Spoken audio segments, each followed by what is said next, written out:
Yuk. Yo langsung aja ya buat teman-teman Irama Utara. Shit, iya. Mungkin bisa dijelasin dulu secara personal, maksudnya secara kolektifan kalian ini bertumbuhnya itu dari mana dan ada Irama Utara ini sejak kapan? Boleh keluarga. Boleh turunkan, oke. Ya, Ah, ya, thank you untuk ininya, waktunya. Em, Sebenarnya awalnya kita itu tumbuh secara organik dan kita nggak tahu, maksudnya nggak bisa mendeskripsikan kita itu apa sebenarnya gitu. Karena di awal memang kita ngelakuinnya secara senang-senang, have fun sama teman-teman. Jadi awalnya itu adalah momentum ketika kita mendapatkan beberapa rilisan fisik dari stasiun radio RRI yang ada di Singaraja. Nah, di situ kita karena disuruh untuk, bukan disuruh sih ya, kayak kita ingin memberikan feedback aja setelah diberi rilisan fisik tersebut. Kita ingin memberikan sesuatu lah untuk RRI, sehingga di sana kita harus membentuk suatu wadah gitu. Kita wadahnya sebenarnya pertama dari Hulu Tahra. Di sana kita sama teman-teman ingin mengaktifkan ruang yang mungkin lama nggak dilirik sama teman-teman yang ada di Singaraja. Jadi kita memilih eks Pelabuhan Buleleng. Di sana kita ada pagelaran seperti pameran rilisan fisik lah, untuk memberikan experience pada teman-teman yang ada di Singaraja bagaimana sih feel-nya untuk mendengarkan kaset pita, mungkin CD, terus plat atau vinil. Awalnya itu tuh saya nggak ada harapan apa-apa di acara tersebut, tapi respon dari teman-teman itu sangat antusias sehingga kita seperti ya batu loncatan aja gitu dari teman-teman bisa bikin sesuatu. Nah, sesuatu itu apa ya, setelah dari acara Senandung Padu Irama, banyaklah tawaran untuk kita perform di beberapa tempat konvensional gitu, kayak coffee shop atau itu sih. Jadi muncullah Irama Utara. Mungkin setelah ini bisa dijelaskan awal itu ketertarikan terhadap piringan hitam atau vinil itu dari mana? Awalnya ketertarikan terhadap vinil atau kaset piringan hitam. Ya dulu kita memang punya beberapa keping dari peninggalan orang tua, juga kita punya emang koleksi pribadi, terutama mungkin Yuda yang awalnya main ke Bandung terus tertarik dengan alat pemutar piringan hitam karena itu terkesan sangat vintage sehingga ya kita punya juga playernya. Oke, mungkin pertanyaan selanjutnya kalau boleh tahu jumlah member kalian tuh realnya itu berapa orang sih? Kalau Irama. banyak di Irama itu kami membentuk grup itu bukan bukan grup sih ya sebutannya, tapi kolektif. Jadi siapa aja bisa gitu, bukan cuma kita yang tertarik untuk memainkan piringan hitam atau apapun itu sifatnya. Karena seperti yang tadi belinya yang jelaskan kan, musisi itu berkarya. Nah, penikmatnya itu adalah kita menikmati karya-karya yang musisi-musisi itu buat atau terbitkan gitu. Karena beda feel-nya ketika kita merasakan karya seperti membaca buku, harus pegang fisiknya gitu loh. Feel-nya lebih kerasa daripada kita dengerin secara digital. Oke, jadi mungkin teman-teman di sini ada 3 orang ya. Kalau boleh tahu ketertarikan terhadap genre itu mungkin bisa dijelaskan dari masing-masing teman-teman bertiga ini. Apakah ada perbedaan atau teman-teman memang punya kesamaan terhadap genre musik? Mungkin bisa dijelaskan. Untuk genre sendiri, mungkin kita tuh banyak sih ya untuk ketertarikannya. Contohnya kalau saya lebih suka yang pop, groove, Indonesian, terus tribe juga masuk, reggae. Untuk mungkin Yuda dan Yao punya ketertarikannya masing-masing, coba bisa dijelaskan. Ya coba ya. Oh, Shit. Ya, Yao dulu ya. kalau aku sih biasanya mainin dub, techno, kadang juga mainin jazz kayak gitu ya. Mungkin kalau Yuda agak Mungkin lebih agak ya.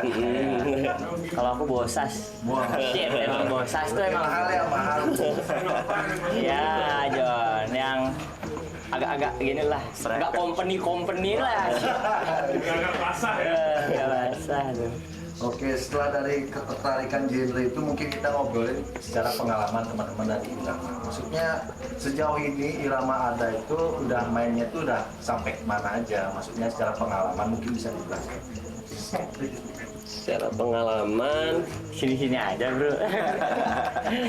mungkin kita ya masih di Bali sini aja gitu. Terus mainnya kalau di wilayah Bali itu sering di Bali Utara ya, tentunya di kedai kita tercinta di Raja ini. Terus ada juga beberapa coffee shop mungkin yang ada di Singaraja juga, seperti Danke, terus apa namanya, Temani ya, teman-teman coffee shop lainnya juga banyak sering invitasi ke kita.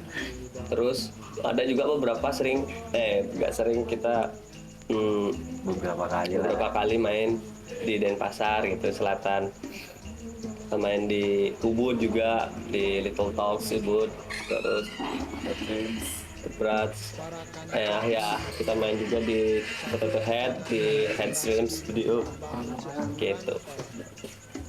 Mau minta, Bang? Thank you Mang. Oke. Setelah kita ngomongin pengalaman, mungkin apakah teman-teman Irama punya proyek lanjutan dari kolektif ini atau gimana aktivitas bermusik kalian tuh kedepannya tuh bakal gimana? Jadi kolektor. Bisa mungkin dijelaskan. untuk yang komersial atau enggak? Ya banyak kan proyeknya. Kalau proyek lanjutan sepertinya kita masih mungkin merapikan arsip-arsip yang dari RRI kemarin, juga merapikan ya koleksi-koleksi kita mungkin untuk dirawat lebih baik lagi.